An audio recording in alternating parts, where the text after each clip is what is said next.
नमस्कार, मैं हूं आशीष वर्मा।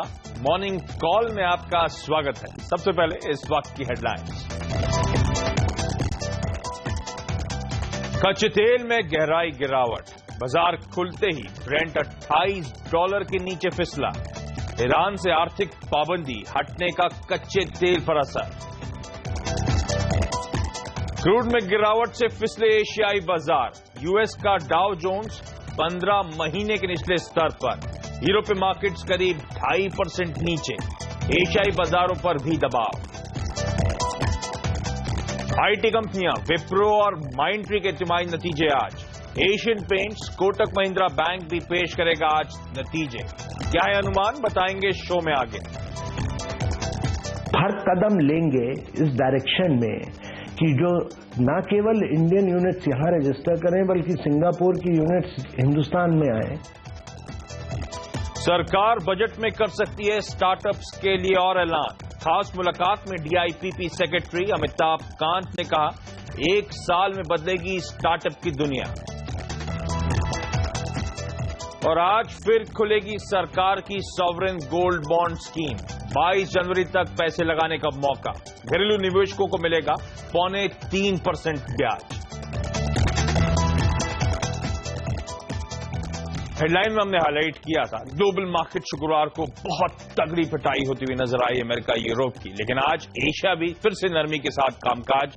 जापान की मार्केट्स निकेई 1% से ज्यादा की कमजोरी और हमारा एसजीएक्स निफ्टी यानी कि हमारा निफ्टी जो सिंगापुर में लिस्टेड है, जो हमें पहले क्यूज दे देता है आज के कारोबारी सत्र के लिए, वहां पे 1/4% के दबाव के आज के कारोबारी सत्र के इंडिकेशंस आते हुए।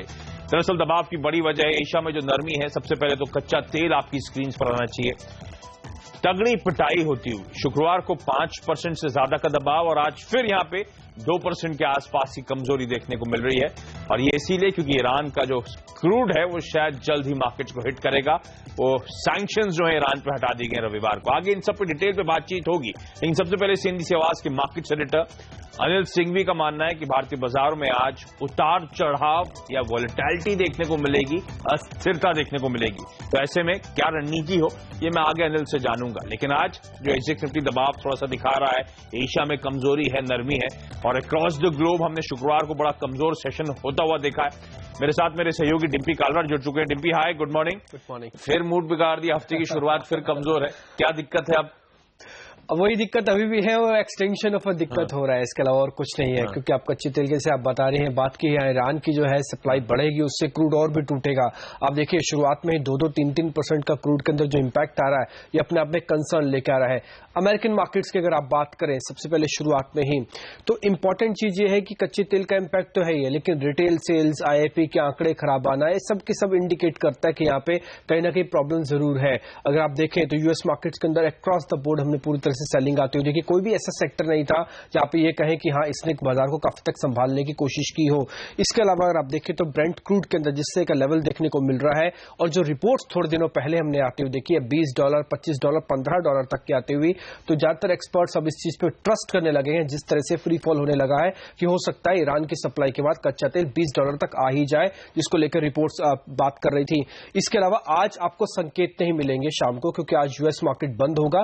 तो आपको जब कल आप बाजार देखेंगे तो यूएस मार्केट से आपको आंकड़े नहीं होंगे, कम से कम रिलीफ वहां पर होगा। आज वहां पर छुट्टी है, काम नहीं होगा। इसके अलावा अगर आप देखें तो एक और इंपॉर्टेंट पॉइंट आशीष जिस पर ध्यान देना होगा, वो है जीडीपी के आंकड़े जो कि चाइना की तरफ से आने हैं।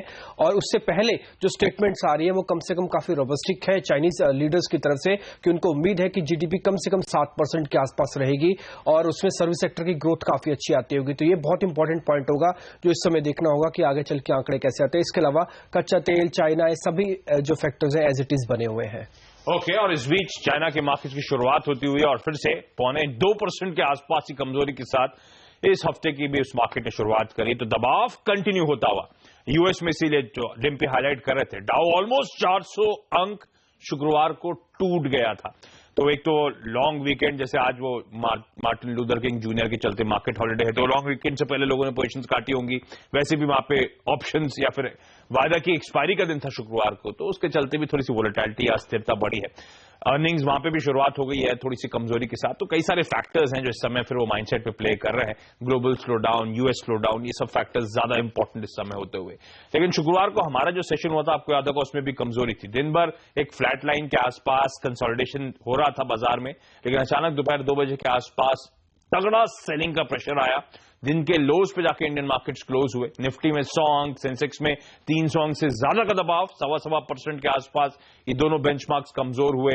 मिड कैप स्मॉल कैप्स में तो 2.25-3% के आसपास की पिटाई हुई। बीता पूरा हफ्ता mid cap small cap pockets के लिए बेहद कमजोर रहा है। 7 से 8% तक इंडेक्सेस इन बेंचमार्क्स ने झटक दिए हैं।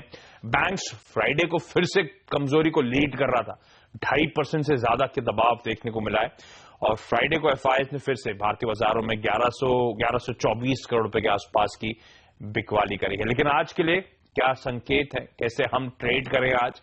उतार चढ़ाव, अनिल की मैं कोट पढ़ रहा था शुरुआत में, अनिल हमारे साथ जुड़ चुके हैं। अनिल जी हाय, गुड मॉर्निंग। क्या करूं, आज फिर से थोड़ी सी कमजोरी के इंडिकेशंस आ रहे हैं। हालांकि लकीली एसजीएक्स निफ्टी दिखा रहा है शायद 1/4% के आसपास की कमजोरी। अगर ऐसी होती है कमजोरी, शुरुआत इतनी नरमी के साथ होती है, तो रणनीति क्या बनाऊं?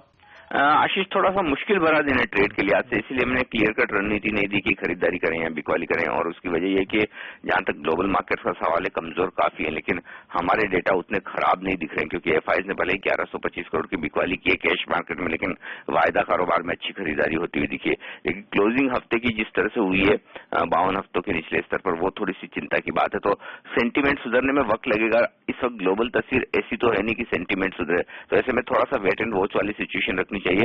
जहां हम बंद हुए हैं शुक्रवार को, वो बेहद अहम लेवल है 7400, 7425।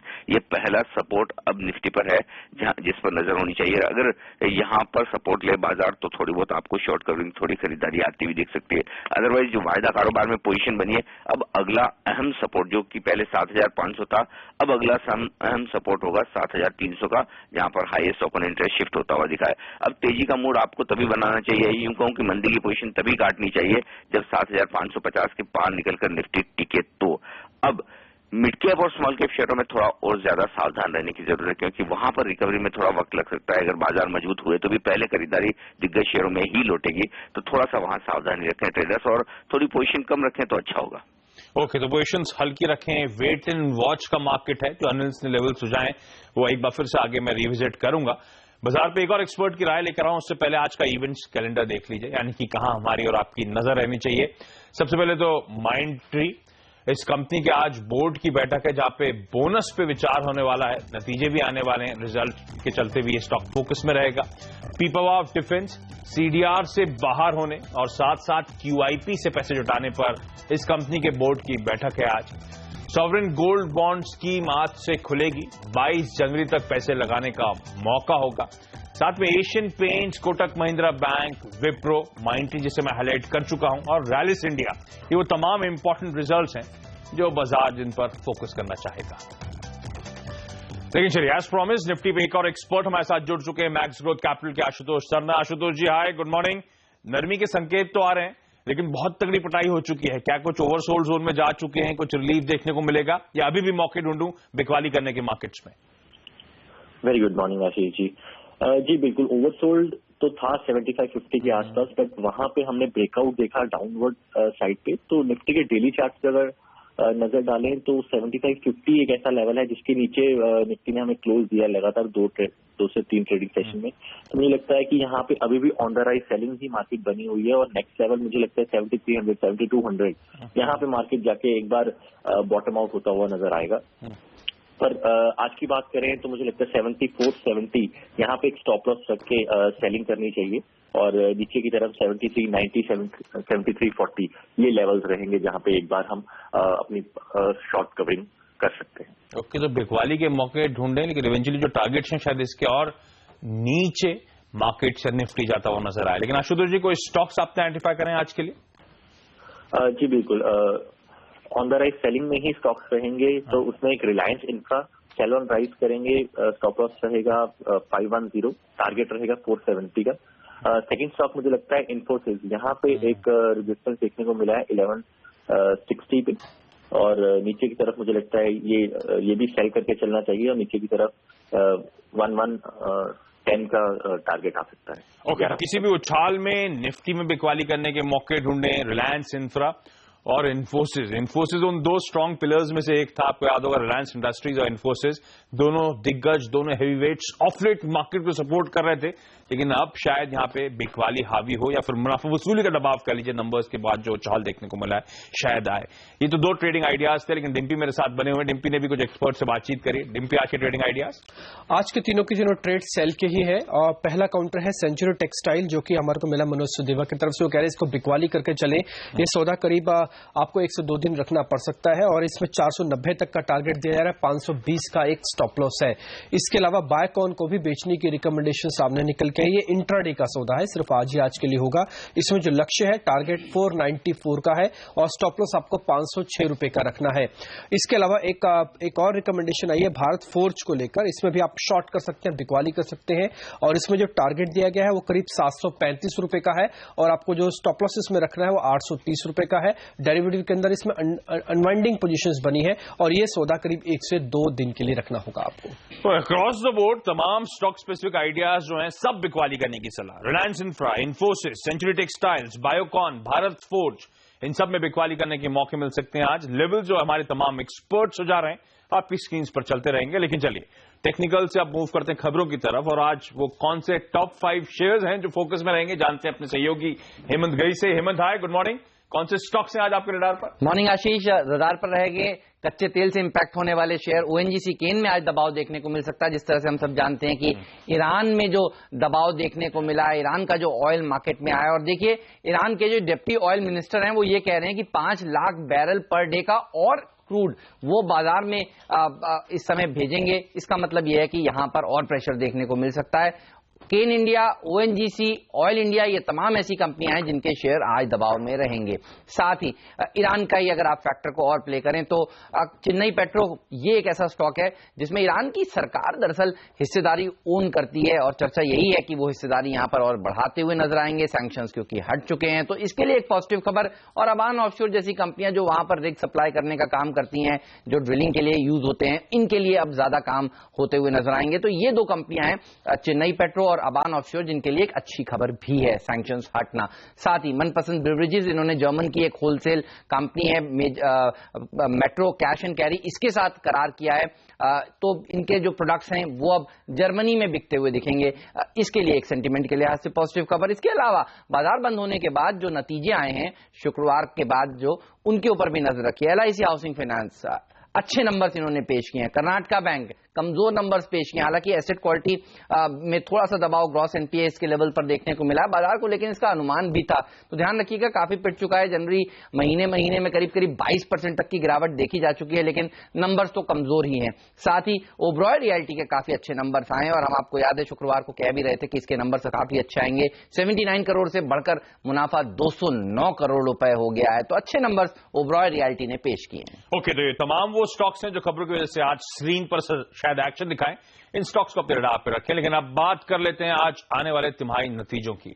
आज एशियन पेंट्स और कोटक महिंद्रा के नतीजे आने हैं, क्या अनुमान रहेगा, ये बताने के लिए हमारे साथ जुड़ रही है हमारी सहयोगी पूजा। लेकिन पहले बात विप्रो की, और विप्रो मैं ही आपको क्विकली समझा दूं। ध्यान रखें, तीसरी तिमाही के रिजल्ट आज दिन के दौरान इस कंपनी के आएंगे। इस स्टॉक के साथ तो वैसे भी आपने नोटिस करा होगा, डिस्पाइट की अभी भी अट्रैक्टिवनेस है वैल्यूएशंस के लिहाज से, स्टॉक में लगातार पिटाई देखने को मिली है, हम कहते हैं सिर्फ डी रेटिंग देखने को मिली है, वो कंटिन्यू होती हुई नजर आई है। इस बार जो नंबर्स आने हैं, वैसे भी इस कंपनी के मैनेजमेंट ने, आपको याद होगा कुछ चुनिंदा मैनेजमेंट आए थे जिन्होंने कहा था प्रॉफिट वार्निंग, चेन्नई में जो बाढ़ आई उसके चलते शायद नतीजों में इंपैक्ट मिलेगा। तो विप्रो को लेकर एक्सपेक्टेशंस तो वैसे ही सबड्यूड है। हम एक्सपेक्ट कर रहे हैं तिमाही दर तिमाही डॉलर आय में 0.5% का उछाल देखने को मिलेगा।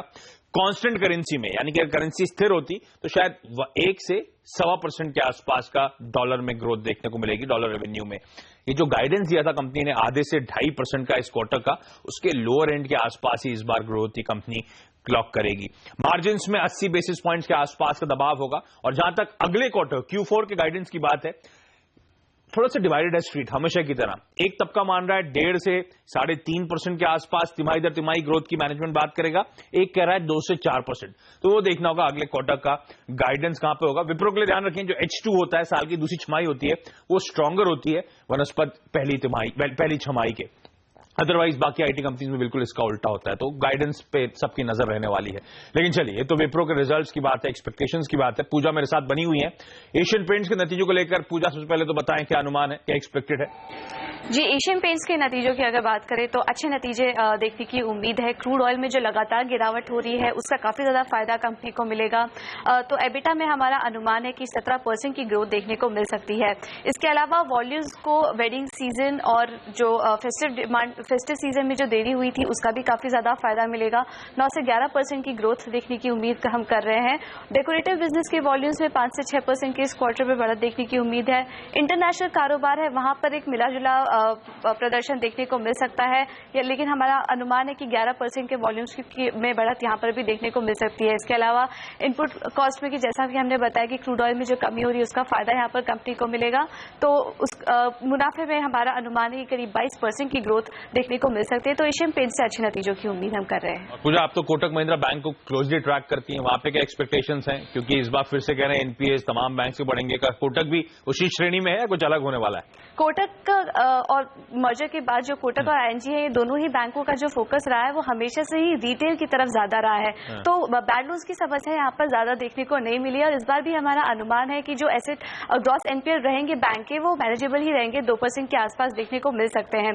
ईयर ऑन ईयर तो नंबर कंपेरेबल नहीं है, क्योंकि मर्जर के बाद ये तीसरा क्वार्टर है जिसमें कोटक महिंद्रा बैंक अपने नंबर घोषित करेगी। तो क्वार्टर एंड क्वार्टर हम कंपेयर करेंगे और हमारा अनुमान है कि एक अच्छी ग्रोथ यहाँ पर भी देखने को मिल सकती है। मुनाफे में 9% की ग्रोथ देखने को मिलेगी quarter on quarter stand alone basis पे। और अगर कंसोलिडेटेड बेसिस पर अगर हम बात करें तो इस बार कोटक सिक्योरिटीज में एक अच्छा प्रदर्शन देखने की उम्मीद है। साल दर साल पिछले साल के 10 करोड़ के लॉस के सामने इस बार कंपनी 20 से 25 करोड़ का मुनाफा पोस्ट कर सकती है। और एसेट क्वालिटी की बात करें तो वो भी बरकरार ही रहेंगे, 2% के आसपास यहाँ पर देखने को मिल सकते हैं। और मार्जिन में भी हमारा अनुमान है कि एक अच्छी बढ़त देखने को मिल सकती है। ऑपरेटिंग कॉस्ट में एक अच्छी में कमी रहेगी, इसकी वजह से मार्जिन में हम देखेंगे कि अच्छी बढ़त देखने को मिल सकती है। तो कोटक महिंद्रा के बैंक की तरफ से भी अच्छे नंबर्स देखने की उम्मीद है। तो 3 निफ्टी की कंपनियां, विप्रो, कोटक महिंद्रा बैंक और एशियन पेंट्स, ये तीनों अपने तिमाही रिजल्ट्स आज घोषित करेंगी। हम दिन भर डिटेल्स शेयर करते रहेंगे और नंबर्स आएंगे तो ऑब्वियसली उसका विश्लेषण होगा चैनल पे। लेकिन यहाँ पे एक छोटा सा ब्रेक लूंगा। ब्रेक के बाद हम बात कर रहे थे कच्चे तेल की। इक्विटी मार्केट्स पे दबाव बनाया है, आज फिर से फ्रेश सेल ऑफ देखने को मिल रहा है। सोने में इस बीच खरीदारी लौटती हुई नजर आई हो, आपकी स्क्रीन पे डिटेल्स भी आ रहे हैं। ब्रेक के बाद कमोडिटी मार्केट्स पर रणनीति उस पर बात की।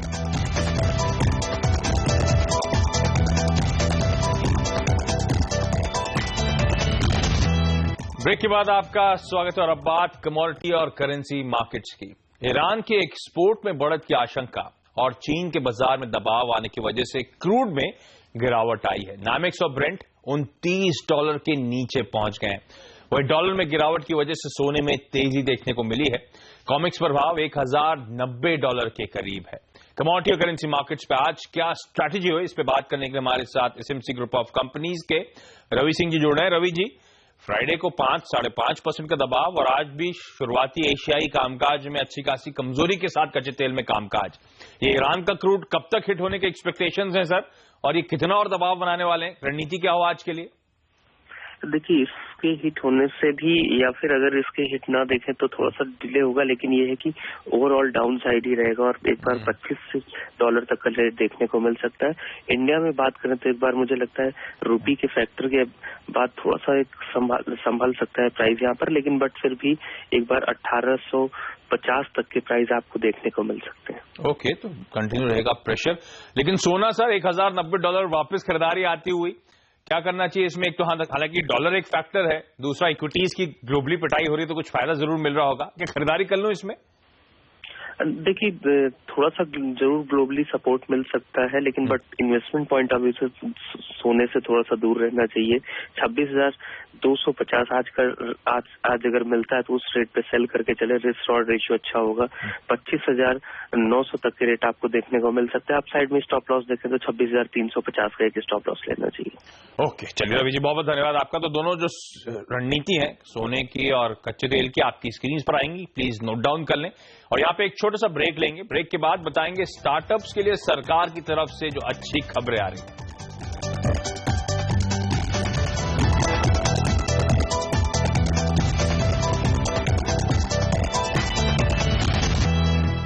ब्रेक के बाद आपका स्वागत है। और डीआईपीपी सेक्रेटरी अमिताभ कांत का कहना है कि स्टार्टअप्स के लिए आगे और भी अच्छी खबरें हैं। उन्होंने कहा अभी तक 70% एक्शन हो गए हैं और 30% एक्शन का ऐलान बजट में हो जाएगा।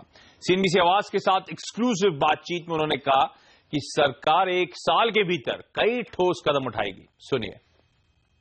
हम लोगों ने बहुत सारे कदम लिए जो कि बजट में नहीं जाते हैं, और जो बजट में जाएंगे वो बजट में आएंगे, पर एक गवर्नमेंट में बड़ा क्लियर एक डिटर्मिनेशन है कि ये जो पूरा इकोसिस्टम है, इस पूरे इकोसिस्टम को ठीक करना है।